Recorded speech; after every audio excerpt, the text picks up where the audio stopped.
കൈപ്പക്ക നമുക്ക് കാസർഗോഡൻ സ്റ്റൈലിലൊന്ന് ഉണ്ടാക്കി നോക്കിയാലോ?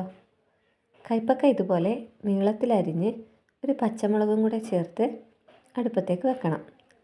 അതിലേക്ക് ആവശ്യത്തിനുള്ള മഞ്ഞൾപ്പൊടിയും ഉപ്പും ചേർക്കണം. ശേഷം അതിലേക്ക് ആവശ്യത്തിനുള്ള പുളി പിഴിഞ്ഞൊഴിക്കണം. ഇനി ഇത് അടച്ചു വെച്ച് വേവിക്കാം.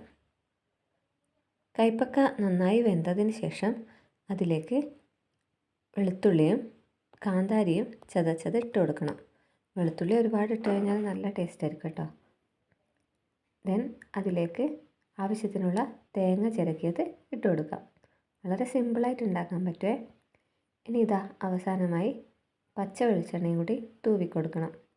എന്നിട്ട് നന്നായി ഇളക്കി നമുക്ക് ആ തീ ഓഫ് ചെയ്യാം. നല്ല ടേസ്റ്റി ആയിട്ടുള്ള കൈപ്പക്ക കറി റെഡിയായി. എല്ലാവരും ട്രൈ ചെയ്യണേ.